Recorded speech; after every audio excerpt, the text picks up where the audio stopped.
পাকিস্তানি এক কবি বলেছিলেন, আপনি সকালে ঘুম থেকে উঠে আয়নায় নিজের মুখ দেখলেন, যেখানে আপনার মুখে ধুলো লেগে রয়েছে। আপনি মুখ মুছলেন, তবুও ধুলো সরল না। আপনি মুখ ধুয়ে আসলেন, তবুও সরল না। আপনি আবার মুখ মুছলেন এবং বারবার মুছলেন, কিন্তু রেজাল্ট একই। আপনি বিচলিত হয়ে উঠলেন। এরপর হঠাৎই খেয়াল করলেন ধুলো যা রয়েছে তা আয়নাতে, আপনার মুখে নয়। ঠিক একইভাবে আপনি সারা জীবন কেবল টাকা ইনকাম করেই গেলেন এবং বাকি জীবনটাও করেই যাবেন, কিন্তু টাকাকে কখনোই ধরতে পারবেন না, টাকাকে সঠিকভাবে ম্যানেজ করতে পারবেন না, বা টাকাকে সঠিক জায়গায় ইনভেস্ট করতে পারবেন না। কারণ আপনি তো মুখে ধুলো রয়েছে ভেবে বারবার মুখটাই পরিষ্কার করে যাচ্ছেন। জানলে অবাক হবেন, কেবল মানি ম্যানেজমেন্টের জ্ঞান না থাকায় কোটি টাকার লটারি জিতেও 70% মানুষ পরবর্তী 10 বছরের মাঝেই গরিব হয়ে আবার আগের অবস্থায় চলে আসে, যেমনটা 2002-এ ওয়েস্ট কালেক্টর মাইকেলের সাথে ঘটেছিল। তিনি 9.7 মিলিয়ন পাউন্ডের লটারি জিতেছিলেন, যা টাকায় 100 কোটির থেকেও বেশি। কেবল মানি ম্যানেজমেন্টের জ্ঞান না থাকায় মাত্র 8 বছরে তিনি 100 কোটি টাকাই শেষ করে ফেলেন, আর আবারও সেই ময়লা সংগ্রহের কাজ শুরু করেন। প্রথম জীবনে তিনি একদিন ধনী হবেন এই আশা নিয়ে বাঁচতেন, আর এখন বাকি জীবনটা কেবল রিগ্রেটস নিয়ে বেঁচে আছেন। আপনি ভাগ্যের সাহায্যে যে কোনো সময় ধনী হতে পারেন, কিন্তু আজীবন ধনী হয়ে থাকতে কিংবা নিজের খারাপ ভাগ্যটাকে বদলে গরিব থেকে ধনী হতে মানি ম্যানেজমেন্টের কোনো বিকল্প নেই। আজ এই ভিডিওতে আমরা মানি ম্যানেজমেন্টের অসাধারণ 6টি বিষয় নিয়ে আলোচনা করব, যা ধনী হতে এবং আজীবন ধনী থাকতে আপনাকে সবথেকে বেশি সাহায্য করবে। So my dear brothers and sisters, let's start. Number 6, 10% for financial freedom. আপনাকে আপনার আয়ের 10% শুরুতেই আলাদা করতে হবে।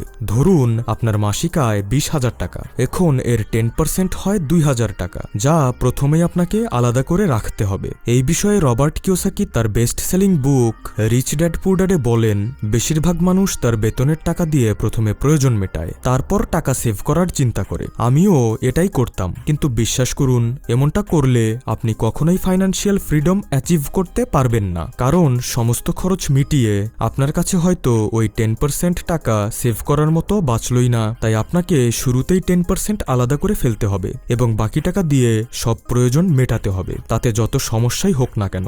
যাই হোক, 10% সেভ করার পর আপনাকে সেই টাকা ইনভেস্ট করতে হবে, আর আপনি যদি সঠিক জায়গায় ইনভেস্ট করতে পারেন তবে এই 10%ই আপনাকে কোটি টাকার মালিক বানিয়ে দিতে পারে। তো এখন প্রশ্ন হলো, আপনি কোথায় ইনভেস্ট করবেন? আপনি ডিপিএস করতে পারেন, বা তার সাথে আরও কিছু টাকা যোগ করে এফডিতে রাখতে পারেন, বা আরইএনটিতে রিয়েল এস্টেট ইনভেস্ট করতে পারেন, যা 500 টাকা থেকে শুরু। মিউচুয়াল অ্যাডভান্সে রাখতে পারেন, চাইলে নিফটি 50 ইন্ডেক্স ফান্ডে ইনভেস্ট করতে পারেন। কিছু সময় পর এই ইনভেস্টমেন্ট থেকে যখন আপনার টাকা কয়েক গুণ বেড়ে যাবে বা কম্পাউন্ড হবে, তখন আপনি এই টাকার মাধ্যমে বড় কোনো প্যাসিভ ইনকাম সোর্স ক্রিয়েট করবেন। প্যাসিভ ইনকাম হলো সেটাই যেখানে আপনি কোনো পরিশ্রম ছাড়াই টাকা ইনকাম করতে পারেন, যাকে বলে ঘুমিয়ে ঘুমিয়ে ইনকাম। তো প্যাসিভ ইনকামের সেরা কিছু সোর্স হলো জমি কেনা, স্বর্ণ কেনা, রেন্টাল বিজনেস শুরু করা, টাকাকে কম্পাউন্ড করা ইত্যাদি। মূলত এই পুরো প্রসেসটিতে 3টি ধাপ রয়েছে। প্রথম, প্রত্যেকবার 10% করে জমানো। দ্বিতীয়, সেই টাকাকে কম্পাউন্ড করা। আর তৃতীয়, প্যাসিভ ইনকাম সোর্স ক্রিয়েট করা। ব্যাস, এবারে বলুন। টাকায় সিনিবিনি করতে আছে আমার, এত টাকা, এত টাকার পাহাড় বানায় লাইছি। Number 5, long vision. ইমাজিন করুন আপনার বয়স 20 বছর, তখন আপনার প্যারেন্টস আপনাকে আপনার পছন্দের একটি কার গিফট করলো, কিন্তু কন্ডিশন হলো আপনি আপনার পুরো জীবনে কেবল এই একটি কারই ব্যবহার করতে পারবেন, দ্বিতীয় কোনো কার নয়। তো এখন আপনি কি করবেন?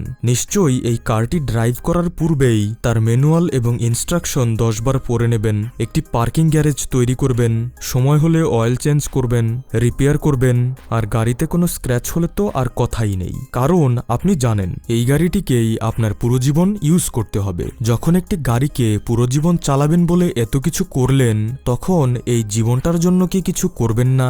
সম্প্রতি উড়িষ্যায় একটি ভয়াবহ ট্রেন অ্যাক্সিডেন্ট হয়, যেখানে প্রায় 300 জন নিহত হয় আর হাজারের উপরে মানুষ আহত হয়, যার চিকিৎসা করাতে গিয়ে অনেকেই পথে এসে দাঁড়ায়। কেউ কেউ তার বাড়ি পর্যন্ত বিক্রি করে প্রিয়জনকে বাঁচানোর চেষ্টা করে। কিন্তু এই অ্যাক্সিডেন্টে মাত্র 22 জন এমন মানুষ ছিলেন যাদের মেডিকেল ইন্স্যুরেন্স করা করা ছিল, ফলে তাদের এই ইমার্জেন্সি মুহূর্তে কোনো টাকারই প্রয়োজন হয়নি। হেলথ এমন একটি খাত, যদি আপনি একবার গুরুতরভাবে আহত হন বা বড় কোনো ডিজিজের শিকার হন, তবে আপনার লাখ টাকা নিমিষেই বেরিয়ে যাবে। আপনার সারা জীবনের সঞ্চয়, সমস্ত প্ল্যানিং এই একটি খাতই নষ্ট করে দেবে। তাই আমাদের সবারই উচিত ইমার্জেন্সি পরিস্থিতির জন্য হেলথ ইন্স্যুরেন্স করে রাখা। আর এই ইন্স্যুরেন্স ধনীদের থেকেও গরিবদের বেশি প্রয়োজন, যদিও ধনীরাই এটা বেশি করে থাকে। যেমন ফুটবল লেজেন্ড ডেভিড বেকহাম তার 2 পায়ের জন্য প্রায় $200 মিলিয়ন ইন্স্যুরেন্স নিয়ে রেখেছেন। ফেমাস কুক গর্ডন র্যামজি তার টেস্ট বার্ডের জন্য 10 মিলিয়নের ইন্স্যুরেন্স নিয়ে রেখেছেন। তাই ফিউচারে ইমার্জেন্সির জন্য মানি ম্যানেজমেন্ট প্ল্যানে হেলথ ইন্স্যুরেন্স থাকা অত্যন্ত জরুরি। Number 4, cost calculation. ধরুন একটি বালতিতে পানি ভরছেন, কিন্তু বালতির নিচে রয়েছে একটি বড় ছিদ্র। তো চাইলে আপনি সারাদিন চেষ্টা করতে পারেন, কিন্তু বালতি পুরো হবে না, আর হলেও কিছুক্ষণের মাঝে আবারও ফাঁকা হয়ে যাবে, ঠিক আপনার খরচের মতো। যদি আপনার ইনকাম ও খরচের কোনো হিসাব না থাকে, তবে লাখ টাকা ইনকাম করেও কোনো টাকাই ধরতে পারবেন না। অনেক সময় আমরা বুঝতে পারি এটা করা উচিত নয়, এটা কেনা উচিত নয়, কিন্তু তবুও আমরা নিজেদের থামাতে পারি না, প্রচুর টাকা নষ্ট করে ফেলি, কারণ আমরা নিড এবং ওয়ান্টের পার্থক্য ধরতে পারি না। ধরুন আপনার একটি মোবাইল ফোনের খুবই প্রয়োজন, এটা হলো নিড, আর আইফোন কেনাটা হলো ওয়ান্ট। কারণ আপনি চাইলে স্যামসাং বা অন্য কোনো কম দামি ফোন কিনে আপনার নিডকে পুরো করতে পারতেন। তাই আপনার প্রয়োজনীয় খরচের একটি লিস্ট বানান এবং ওয়ান্টগুলোকে অ্যাভয়েড করুন। আর এটি করার একটি চমৎকার ট্রিক রয়েছে। ওয়ান্ট জাতীয় জিনিস কেনার আগে 7 দিন ওয়েট করুন, দেখবেন হয় আপনি ওটা কেনার কথা ভুলে গেছেন, অথবা যদিও মনে থাকে আবার অর্ডার করতে হবে বা অন্য কোনো জায়গায় গিয়ে নিয়ে আসতে হবে। এসব বিষয় তখন আপনার ঝামেলা বলে মনে হবে। তাই যা খুব বেশি দরকার নেই, অর্থাৎ জাস্ট ওয়ান্ট, তা কেনার ক্ষেত্রে 7 দিনের একটি পজ লাগান। Number 3, wealth of 3 to 6 months. Rich dad poor ড্যাডে রবার্ট কিওসাকি বলেন, ওয়েলথের বেস্ট ডেফিনেশন দিয়েছেন বাকি ওয়েলার। তার মতে যদি আপনি কাজ করা বন্ধ করে দেন, তবে কতদিন কাজ না করেই সার্ভাইভ করতে পারবেন। মানে আজ যদি আপনি ইনকাম করা অফ করে দেন আর আপনার পূর্বের জমানো টাকা দিয়ে যদি 1 বছর চলতে পারেন, তবে এই 1 বছর চলার টাকাই হলো আপনার ওয়েলথ। সাকসেসফুল বিজনেসম্যান ও রাইটার ডেভ র্যামজে তার বই টোটাল মানি মেকওভারে বলেন, আপনার কাছে অবশ্যই ইমার্জেন্সি ফান্ড হিসেবে 3 থেকে 6 মাস চলার মতো ওয়েলথ থাকা উচিত। অথার বলেন, এই ফান্ড করার কারণ একজন মানুষকে রিস্ক থেকে বাঁচানো, কেননা ব্যবসায় লস হতে পারে, চাকরি চলে যেতে পারে, বা আপনার পরিকল্পনাতে কোনো ব্যাঘাত আসতে পারে। তো যদি আপনি নতুন কর্মজীবনে ঢুকে থাকেন বা এমন কোনো কাজ করছেন যেখানে জব চলে গেলে নতুন আরেকটি জব খুঁজতে আপনার সময় লাগবে, তবে আপনার 6 মাসের ওয়েলথ ক্রিয়েট করা উচিত। আর যারা একটু সেট, মানে অনেক বেশি স্কিলফুল বা অভিজ্ঞতা সম্পন্ন, যে আজ কাজ চলে গেলেও নতুন কাজ খুঁজতে বেশি সময় লাগবে না, তারা 3 মাসের ওয়েলথ ক্রিয়েট করবেন। কারণ কোভিডের সময় আমরা দেখেছি প্রায় 1/4 কাজ বন্ধ হয়ে গিয়েছিল।